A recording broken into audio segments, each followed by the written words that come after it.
Ethan Carter was 27 when he first heard of the house at the end of Willow Lane. People in town called it many things: the Hollow House, the Silent Manor, the Cursed One, but Ethan wasn't a man who believed in superstitions.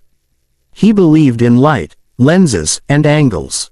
He was a photographer trying to make a name for himself, and this old property was just another assignment. At least, that's what he told himself. Ethan had only recently started his career in real estate photography. It wasn't the glamorous life he once imagined, but it paid the rent, most months. And rent mattered now more than ever. His mother, who raised him alone after his father disappeared when Ethan was only 8, had passed away earlier that year. Her medical bills were still haunting him. She used to tell him stories about cursed houses, wandering spirits, and voices in the night. "Never ignore the whispers," she would say. "They belong to the lost." Ethan always laughed her words off as old folklore, the kind of tales lonely parents told to keep their children close. But since her death, the echo of those words sometimes surfaced in his mind, like a tune he couldn't quite forget. He wore her silver locket around his neck everywhere he went. It was small and scratched, but inside was a tiny photo of her smiling on a summer day. When he felt anxious, his hand often reached for it, as if her warmth could still be summoned. So when his boss asked him to photograph that house, Ethan agreed, though others in the office avoided the assignment.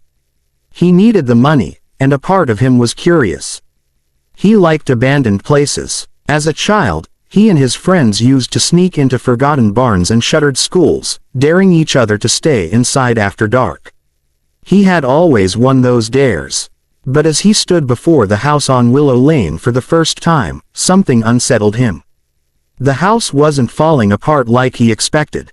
From a distance, it looked abandoned, roof sagging, garden wild, windows coated with dust. But up close, the details didn't fit. The door was unlocked but not broken. The glass panes were dirty but unshattered. And the path to the front steps looked freshly trodden, as if someone had walked there not long ago.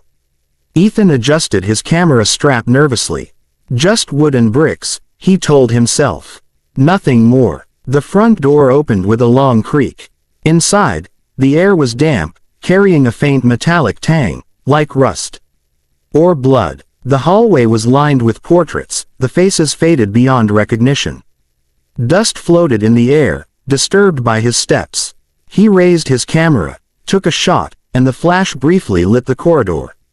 When the image processed, Ethan froze. At the far end of the hallway, the photograph showed a figure. Tall, pale, hollow-eyed. But when he lowered the camera, the hallway was empty. His chest tightened. He snapped another photo. This time the corridor appeared empty. Trick of the light, he told himself. Yet his hands trembled slightly. As he moved deeper, he began to hear them. Whispers. At first faint, like wind slipping through cracks. Then sharper. Distorted. Broken words. Sometimes they sounded like laughter. Other times, like his name. Eton. He spun around. The whisper had been right behind his ear. No one was there. In the kitchen, he found a wooden table etched with strange markings, circles overlapping jagged lines, symbols he didn't recognize.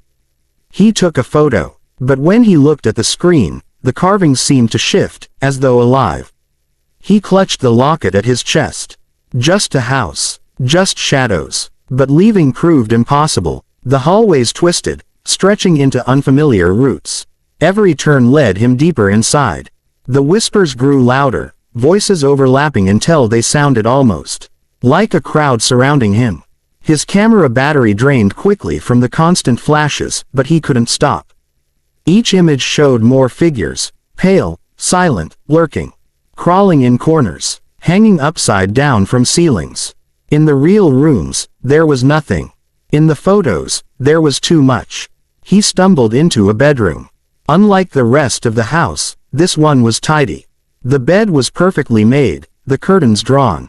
On the nightstand lay a leather diary. He picked it up, brushing dust off the cover. The first entry read, "The voices won't let us leave. They whisper in the walls. They say the house is alive. It feeds on us." The handwriting grew frantic over the pages. Descriptions of family members vanishing one by one, of shadows watching at night, of scratching inside the walls. The final entry sent a shiver through him. If you are reading this, you are already theirs. The house doesn't want silence. It wants witnesses. The diary slipped from his hands. The mirror across the room flickered. Ethan's reflection stared back, only wrong. His reflection smiled while he did not. Its eyes were pools of black. And behind his reflection, on the bed, he saw something that wasn't there in the real room. His mother. She sat on the edge of the mattress, head tilted, whispering, "Stay, Ethan. Don't leave me again." Ethan staggered backward, nearly tripping over the diary. His throat went dry. "No, you're not real." But the reflection mother smiled, lifting her hand toward him. The whispers rose to screams. Panicked, Ethan ran. The hallways warped around him. Stairs lengthened, doors appeared and vanished. His chest ached from fear. Finally, he burst into the attic. It was vast, filled with broken furniture and old trunks. In the center stood a single chair facing the wall. Someone sat in it. "Hello." Ethan's voice cracked. The figure turned. A woman, pale skin, empty sockets where her eyes should be. When she opened her mouth, hundreds of voices poured out. Screams, sobs, laughter, whispers, all at once. Ethan dropped his camera. The attic walls expanded and contracted, as though the house itself breathed. The floorboards split open, revealing an endless void below. From the darkness, pale hands reached upward, clawing at his legs.